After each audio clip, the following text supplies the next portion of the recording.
Chris German coming to you from the Annapolis Sailboat Show in Annapolis, Maryland. And with me today is a very auspicious guest. We're in the land of sailboats right now, but the Chartered Life is not just about sailboats. It is also about every other thing you can call a home, whether it be a van, whether it be a car, whether it be an RV, whether it be an Airstream, or whether it be a bus. And this is the bus story.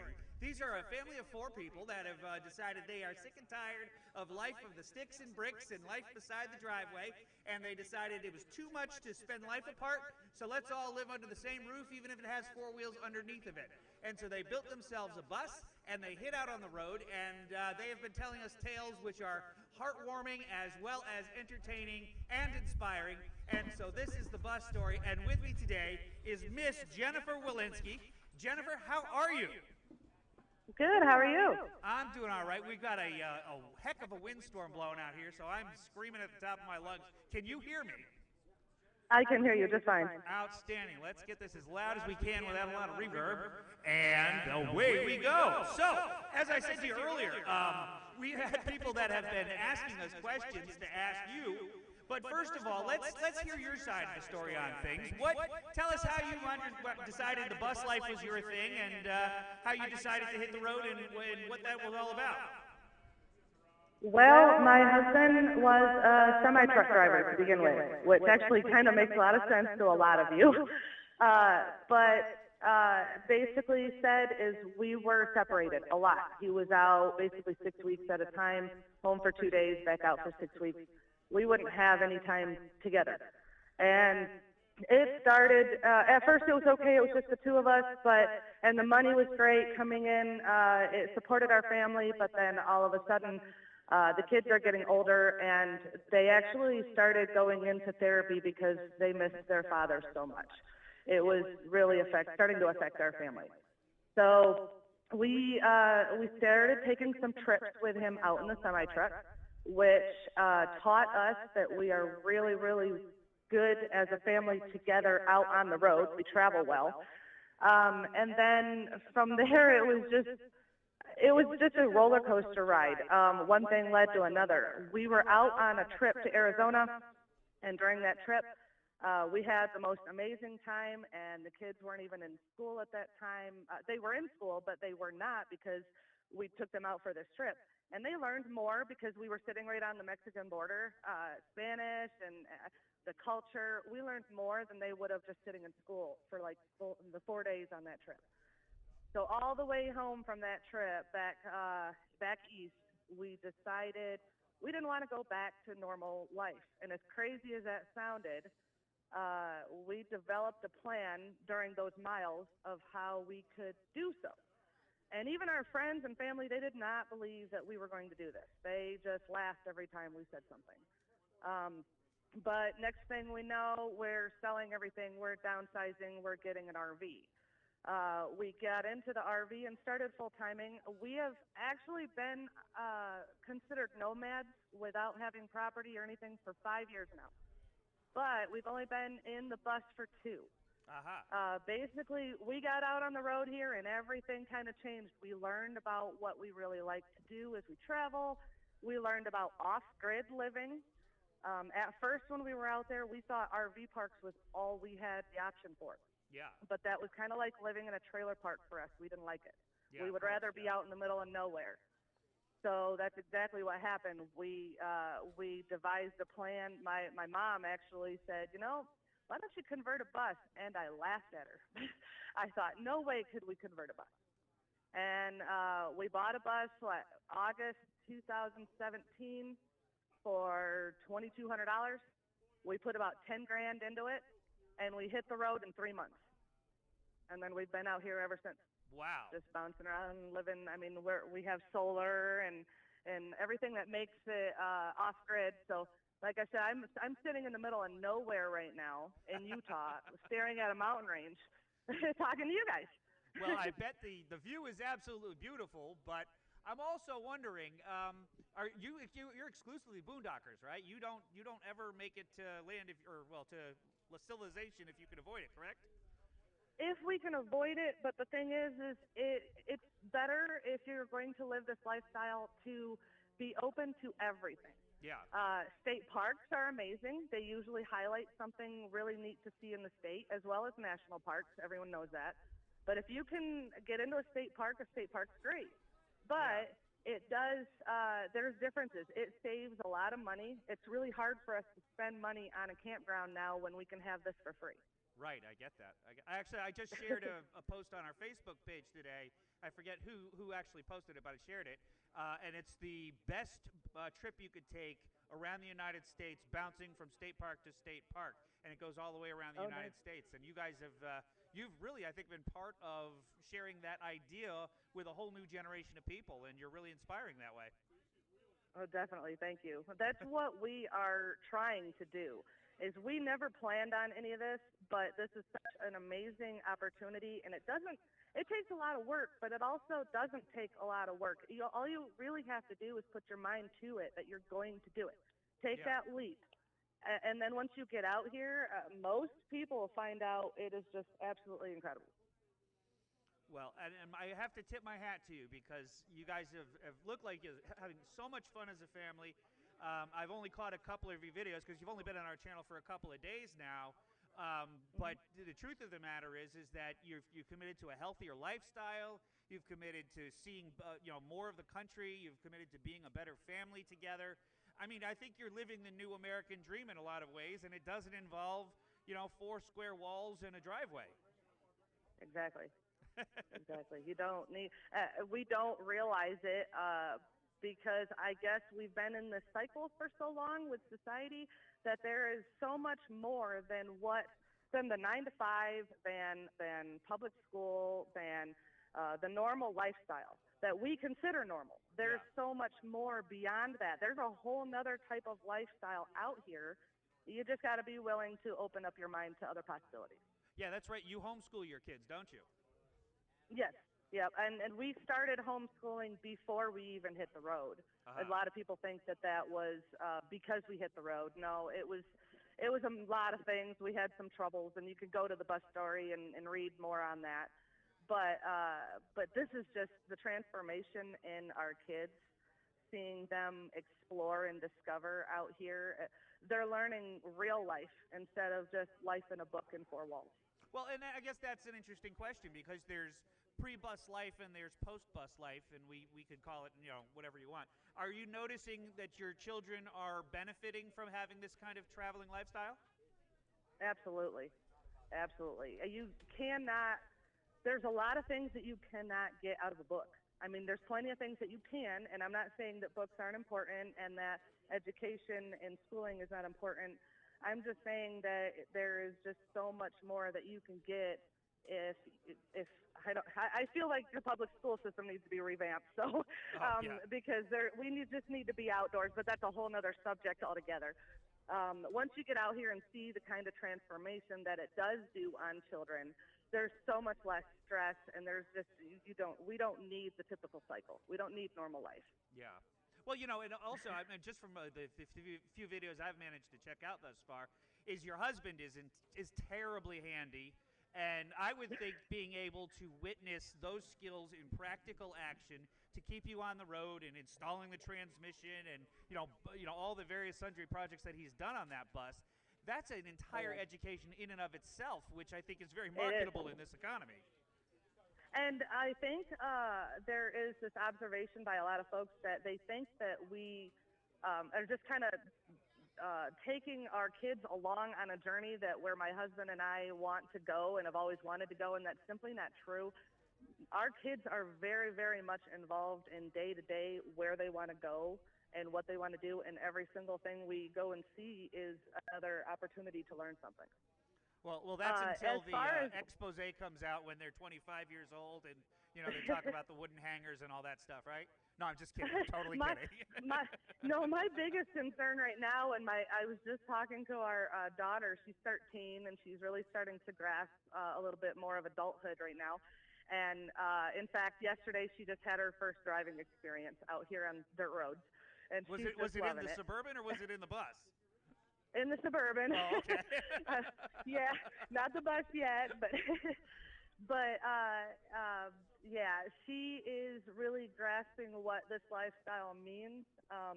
as opposed to, I'm sorry, we're all these different ideas. I forgot where we were going with this. um, Anyways, my husband, he is incredibly handy, but at the same time, you would be surprised. I don't want to I'm not looking to talk down about my husband or nothing. I'm just saying that it's very easy to create any kind of a mobile vehicle. It's all your comfort level. If you want to go glamping, obviously you might want to hire someone to come up with exactly what you want. Right. But if you are a little bit more, I've seen buses that it's nothing more than a mattress thrown in there, and pretty much they're just roughing it camping. But they're okay with that. Yeah. So when people ask me how much does it cost to convert a bus or to live this lifestyle, it is all completely up to you. Yeah. If you don't have money this week, you just simply don't move and you live for free. I mean, it's like anyone with any budget could come out here and do this. Uh-huh. Now, maybe you've probably talked about this in your videos. How do you guys keep yourself sustained out there from a financial perspective? My husband it's my husband and my mom and my dad, and it used to be me, but I'm not in it really so much anymore. I have other avenues. However, we have created a trucking company. Okay. And we're going to share more about that eventually, but for now, there is just some things we can't share about it. But we have 14 semi-trucks on the road, Oh, wow. just bouncing around the U.S., and it started out with just one. And we have them leased on to a sister company of ours that we work very closely with. And that company does all of our dispatching and such, so it really opens up life for us. Pretty much as long as our trucks are rolling, we make money. So as long as we have a telephone with some kind of signal, which we have to make sure we stay in signal spots out here, if the truckers call us, they have some kind of problem, we fix their problem, they're rolling, everyone makes money and is happy. Well, that is a brilliant way to do it. That is the talk on so many of the posts out there is how do we live the mobile lifestyle from a economic perspective? What can we do? And like the Wayward Home, it's another blogger out there on the West Coast that talks about this stuff. We follow a lot of the things that she posts, and she's constantly sharing ideas about how to create mobile businesses that will support this lifestyle. And you guys seem to have figured out a very, very unique way of doing it by supporting the mobile lifestyle, doing the mobile lifestyle. So, that's pretty darn cool. Yeah, thank you. We've been out here long enough now. We have seen so many different kinds of ways. Seriously, if anyone has any questions, even that question, and we will be sharing more on the bus story about what it is exactly that we do, because I know some people really want to know, and they could do it too. So, but we have seen so many different kinds of ways out there that people are making money while on the road that seriously, just message me or something, or just get a hold of me, because I'd love to share with you what I know.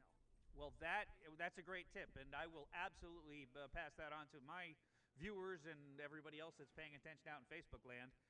But, right now we have a couple of other nuts and bolts questions we have to ask, if I may impose upon you. Definitely.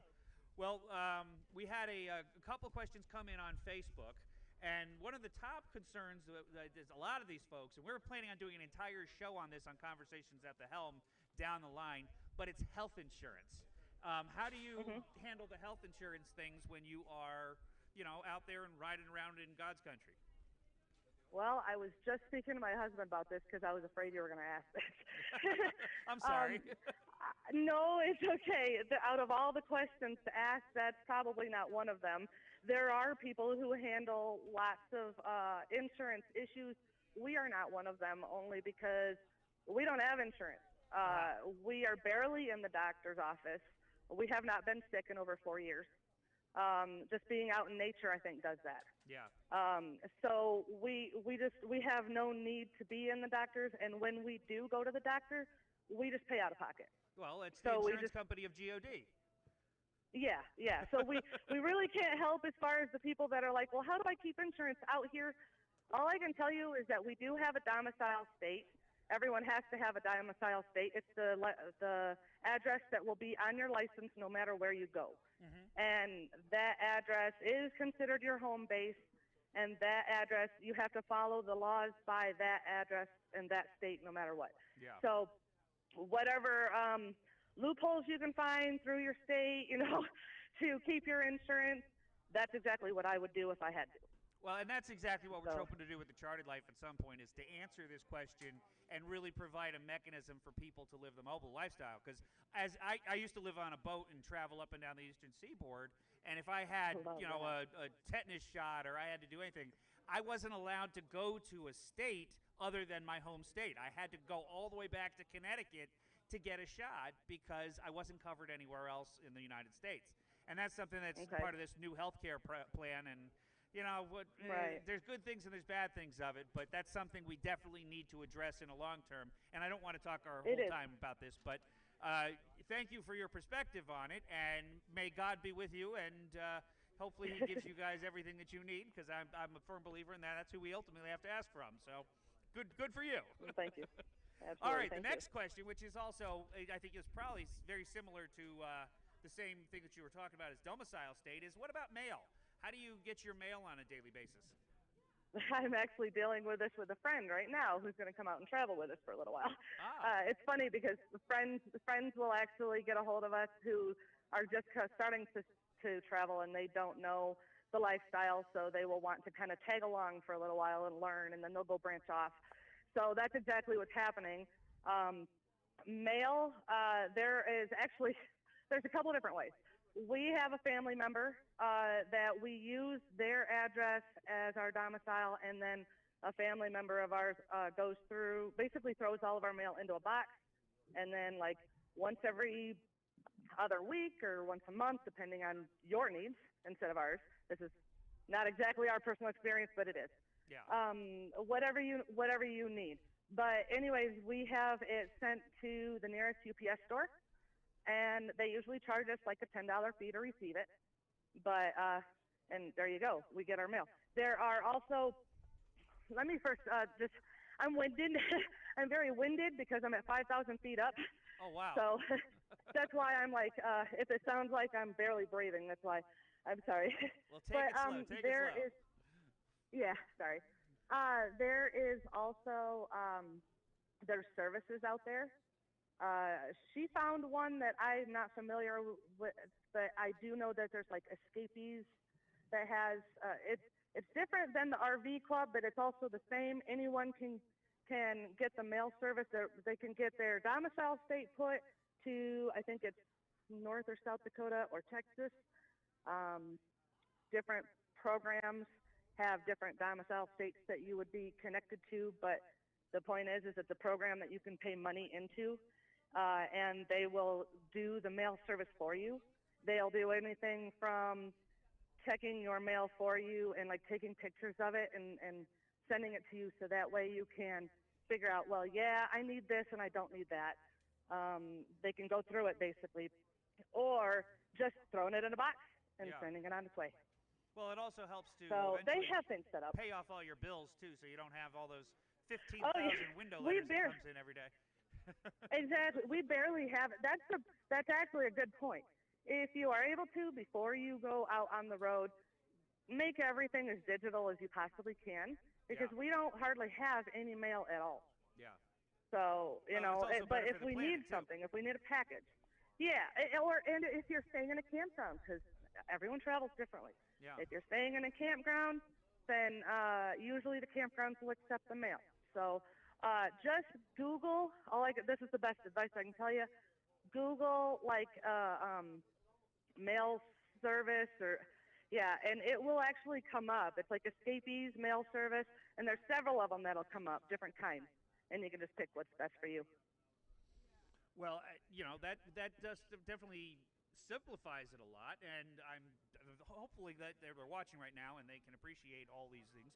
But they had another question, which is a little bit more nuts and bolts than even the mail or the insurance question, which is food, gas, and what does it cost to fill up a bus? Well, let's see. It costs about $300 to fill up the bus. In diesel, in our case. I think there might be gas ones, but I think I might be wrong on that too. So anyways, it costs about $300. to fill it up. That being said, we can go anywhere between 600 to 800 miles on that. Wow. Yeah. So before we have to fill it up again. But again, and that's also diesel, right? That's diesel. Yeah. Yep. And we don't have to, like right now what we're doing is, and I know this question's coming up, I've seen it online, but right now what we're doing is we're just sitting for 2 weeks at a time. And then when we put fuel in the bus, we are actually just going like, I don't know, 100, 200 miles down the road and finding another spot, another campsite, another cool spot to really check out for another 2 weeks. So once again, if you cannot, fill up the bus and go, if that's just not your budget, you can just put into the bus what works for you. Go 50 miles down the road this week. That's just the life out here. So I understand that in another interview you said that you got about a $500 a month budget for food and fuel. How much of that is for food and how much of that is for fuel? Well, that was about 2 years ago or thereabouts. That was when the bus was moving a lot more because we didn't have a truck. We didn't have a what they call a towed vehicle, basically the Suburban is the towed vehicle. Yeah. So our bus is now a mobile home base, and all we do is move it in order to, because BLM land and free camping land, public lands out here, have a limit of like 2 weeks, and then you have to move. Okay. So so we have to move that bus every so often, just because the law says so. Okay. So, we don't. Let's see, where was I going with that one? Budgeting. Tell me the question. Budgeting food and fuel. About. This was a different time frame. This has changed completely to us now. Yeah. But it was about half and half. About 250, maybe 250 for food. That changes always out here. Like right now, we're in a high expensive area because we're out in a remote area. Yeah. Well, you also have children that are approaching the teenage world, and teenagers blow a food budget in no time, right? Yes. Yeah, and that definitely happens too. Yeah. And we like to eat out and that kind of because even though the bus is wonderful, it also, you go out and experience the different cultures. Right. The different foods, the different restaurants, sitting down to eat together. We didn't get that for years. So, yeah, it's about half and half. I lived on a 34-foot sailboat for a while, and I ate out pretty much every night because the work of doing dishes and getting the water replenished and trying to, it just was too much work, especially when I was living alone. So it's like, you know what, I'm just going to eat out every night. I gained a lot of weight because I did it, but it's a lot easier from a perspective of trying to do all the labor it is to eat and refrigerate and all that stuff. Eat at the restaurant. I'm with you on that. It is, because garbage, it just piles up, and we have to find places to get rid of it. Right. Water, we have to conserve water while we're out here. Yes, there's places to get water, and there's plenty of it. But, like, right now in the remote place that we are, I wouldn't necessarily know where to find water around here. I probably could find it if I really wanted to. But at this point, it's easier for us just to learn to conserve it. And by going out to eat, believe it or not, it conserves. By going to an aquatic center, there's showers there. By going to Planet Fitness to exercise, there's showers there. You find ways of utilizing that so you can conserve your water on the bus. There you go. Yeah, do you guys have a family membership to like a Planet Fitness or something like that, so you always have a place to shower? Yes. We do have a bus. We do have a shower in the bus. Works just fine, but once again, we try and conserve water. Right. And the better showers usually are the ones that we find, at Planet Fitness or sometimes truck stops, that kind of thing. Well, I think that's brilliant as well. Tell me, with respect to fuel again, do you guys have generators on board that you use there, and are they gas, or are they diesel, or what do you have? We have a gas generator.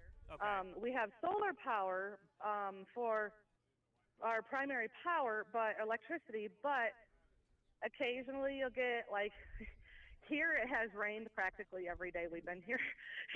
It's sunshiny too. Like right now it's sunny, but I guarantee you by this afternoon we will get some showers. Uh-huh. So The more clouds you have or more rain you have in whatever area you happen to be in, the less solar you have. So it's always good to have a backup generator to charge your batteries back up just in case it gets, the weather's not cooperative. Aha. Yeah, that So makes sense. when we are, say, in Arizona, we never use it. In fact, it's been raining every day here, and I can't figure it out. There's been enough sunshine. I don't know if it's the upper elevation or what, but there's been enough that we haven't needed to pull the generator out. Wow. Okay. So, but if you go to, say, Michigan, where we're originally from, West Michigan especially, they hardly see the sun. Yeah. And some people who might be listening are laughing about it now, but there you're going to have to use the generator a lot more. People who go up to Alaska, you can't use solar in Alaska. Right. You have to use generator all the time. So it's just good to have it with you as a backup. Have you ever thought of adding wind as an alternative? Absolutely. It's definitely on the list to add, yes. Yeah. We just haven't gotten there yet. Us as well. Us as well. All right, so I got one more question. And by the way, this was Brooke Trinity that asked these questions, and she said, I've been following the bus story, and I just wanted to have these couple of questions. As it turned out, there was a laundry list of questions, but I think I've hit all of them. If I've not, she's going to yell at me, so I have to hit this last question. What about maintenance? What have you guys budgeted for maintenance on taking care of this bus and keeping it on the road? I know you've had some glitches with like your generator or your what is it called? Transmission blew up, and you had to replace some hoses and stuff like that. But how's that working on your maintenance budget, and what did you figure versus what are you spending? We know, because my husband has a trucking background, we know these engines, and we know that we kind of know what the maintenance already costs. That being said, we only spend probably about $1,000 to $2,000 a year on maintenance and breakdowns and such with the bus. Mainly, though, I can say that's because we work on the bus ourselves. Yeah. Well, and that's a great point, because they tell captains, every captain I know, it becomes an expert in diesel repair and maintenance, because when you're 150 miles offshore, you absolutely have to be able to fix it, else you're not going to get back to shore. When you're living this boondock lifestyle as well, it's terribly helpful to know what's under the hood, Yes, yeah, it's the same thing here. That is when we bought the bus, it's an interesting story. We called the bus the Ugly Duckling because it had looked like it had sat underneath a sap tree or something for 20 years. It was horrible. But we got in and we turned the key and the engine just purred, and it happens to be an engine my husband's already very familiar with. Oh, good. So we're like, okay, we're going to make this work. So it is, if you can get the information ahead of time, YouTube is very, very helpful. Plus, there are lots of Facebook groups and such that will help you out with diesel mechanics. If you can do that yourself, you're going to save a ton, because pretty much every time you have to put a bus into a shop, it's going to cost you $1,000 at least. So, and in this case, we can bring that down into the hundreds, which is a lot more doable. The biggest cost we've had, it wasn't even with the bus, it was that Suburban. But the thing is that Suburban is exactly what we wanted. And, we could either buy someone else's problem, sell this, and buy someone else's problem and start all over again, or we could just put the money into this and keep moving on with our lives. So that's why we chose to keep this and keep going. I was driving up here for the show this weekend, and I saw this guy had his big old 40-foot RV, brand new, shiny. Must have been a $300,000 RV that he was towing down the road, and he was towing his car behind him, and he chose as his tow-behind car a brand new Corvette. And I'm like, this is just not the authentic roll with it kind of lifestyle, but hey, it's what he wants to do, so each to his own, right? Everyone travels differently out here, and the thing is people look at us. I know people who will look at us and think we're absolutely insane for sitting out here in the middle of nowhere, because they won't step foot out of a five-star hotel. Or right. Everyone travels differently. It's okay. It's just your level of comfort. But that's what you have to figure out, is what your level of comfort is out here, so you can live that while you're out here. Because it is going to be different. It is a different lifestyle. But try and take as many comforts as you can, find out what your comfort level is, and take that out here. And I tell you what, we went through a couple different RVs before this, I'm not like trying to promote a bus. I'm just promoting travel. But we went through several RVs out here trying to figure out what the right size was, what exactly we wanted to do out here, and how that pertained to the vehicle. We weren't happy in anything we were in until the bus. Yeah. And that's because we took everything that we know over the last several years and we put it into building and creating our own home on wheels. And so a lot of people look at me and go, well, I don't have a clue what is right for us out there. Well, if you have the possibility of building it, then do so. Because I guarantee you're going to be much happier if you can put all the comforts of home into your home on wheels out here. Well, then I guess that begs the final question is, knowing everything that you know now, would you do it again? Oh, absolutely. In fact, we have some big plans coming up I cannot share yet with all of you. Give us a little hint, huh? We're going to be doing some more converting probably in the next year or two. Really? Yeah, we have some more plans, and they're just, every day something changes out here, and you kind of figure out what it is you really want in life. Once you're not doing just the normal cycle of 9 to 5, you can actually just slow down and go, okay, what do I really want to do? That's exactly And it. that's happened to us. Over the past winter, basically, we sat in the hot springs in Arizona and just contemplated life. And then now, in the next couple of years, we're going to be doing some more converting. So if anyone is interested in that, definitely stay tuned. Well, we're banking on that people will be interested in it, and we're going to keep sharing your videos on the Charted Life TV as long as you keep making them, and I can't wait to see what you're going to convert next. But that being said, you probably have, a big mountain vista to drink in, and you're going to be, sleeping underneath the stars tonight, so you have to kick the rattlesnakes out of the bus and all that kinds of stuff. So I don't want to keep you too busy today. But I can't thank you enough for joining me. And any final words that you want to say before we call it a day? Just chase your dreams. I mean, it sounds like a cliche, but we never had planned on this lifestyle, but we chose to take the leap. And if that's you as well, if you're even thinking about it and need to talk some more, then get a hold of me, because this is what I love to do now. I love to help others that want to come on out here and live this kind of lifestyle. It's not as different as you think, but it is definitely worth it. Well, and I think you've said it so well. And if you do want to get in hold of Jennifer or anybody with her family, you can message them on Facebook. You can certainly check out their videos, which you can find on the Charted Life TV and that other video sharing service, which isn't nearly as cool as Charted Life TV. If you just want to, get a message to them, you can always message us, and we will pass it on to them wherever they may be. We'll hunt them down, and we'll find them. And Jennifer, I'm going to beg you, keep us posted on what you're doing. Share your stories on our page. And, the more you push things over to us, the more things we can push out to the world, and we can work together and make all the boats float. Awesome. That sounds like a plan. Thanks, Christopher. Right. Hey, thanks, Jennifer, and thank you for watching. I'm going to say goodbye to Jennifer real quick. Goodbye, Jennifer. Goodbye. Thank you. Thank you. And that is Conversations at the Helm 2.35698277, or I don't know. We've just been doing it all day. I don't have another open made yet, so I'll use Conversations open for everything. But we're here at the Annapolis Boat Show. It is approximately 3:30 in the afternoon on the second day of the boat show. If you haven't made it to the boat show yet, you got a couple more hours today to go. And then, of course, tomorrow, we got another full day ahead. Fun, starting at 9 a.m. tomorrow, 10 a.m. tomorrow. And hopefully the wind will have abated. It seems to have dropped down a little bit.